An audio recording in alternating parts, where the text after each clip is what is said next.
and welcome back to my channel. In this video, I decided to show you what I've been working on for the last 10 months. I was commissioned last year to make this armor in life-size scale, and I did not film any of it because this is the first armor build I have ever done, and I kind of just winged it. So here is all the pieces laid out. The materials I used was EVA foam, 3D printing, skulls with PLA plastic, contact cement, aluminum rings to make actual chainmail, and some fabric that simulated chainmail. Trim that I found that looked like chainmail that I thought was pretty fitting for this. Velcro, a lot of hot glue, faux firm, and paint. Also Velcro and faux leather, as well as EVA foam clay. My client also did not want the helmet. He wanted a hood out of this material instead of the helmet. I also had to come up with a way of holding the sword that he had bought that's made out of metal to kind of hide it underneath the armor as well. And that's what that harness was that you saw earlier. And the base of the shoes was actually a canvas slip-on shoe because I couldn't find the right shoes, and that I covered with crap foam and skulls, leather, and clay foam to simulate the leather boot that Arthas wears. This shirt is not fully covered with chainmail because that would be way too heavy.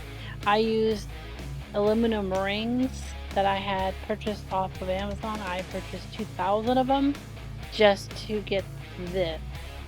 And I handmade all this chainmail. There is some 3D printed chainmail as well for filler. If I made the full shirt, it would have been way too heavy. This fabric actually was free. I got it from my neighbor that did not want it anymore, and I felt it was appropriate for this costume. I also wanted texture on the cape and the hood.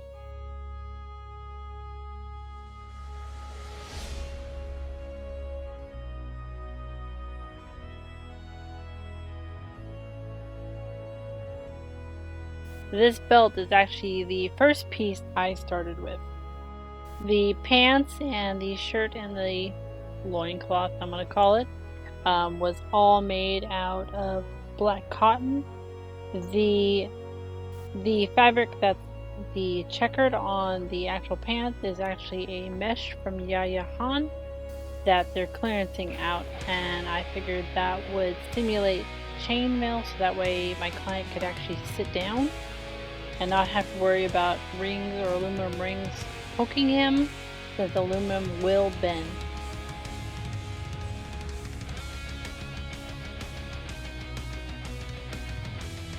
And the teeth on the knee armor is actually somebody's teeth that modeled their teeth in a 3D program and put on Thingiverse. I printed that set of teeth out 4 times just to get enough teeth for both knee armors.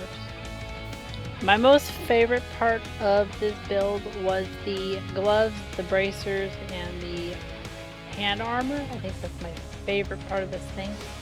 The most frustrating and annoying part of this armor was the chest piece. I don't know why, I just did not like making the chest piece. So there's the big project I've been working on for the last 10 months. I figured I'd show you guys what I've been making in between personal life and my work life. And it has taken a long time, and it was a journey trying to figure out all the patterns for this. I did do research on this build before I started and during, and I will leave the links below to those videos, and that helped me out big time on how to make this. The main one is in a different language that I do not speak, but he shows you and is very detailed in what he makes that you don't even need to understand what he's saying to know what he's doing. So that's done, and if you like this video, please like, subscribe, and share, and I will see you next time. Bye!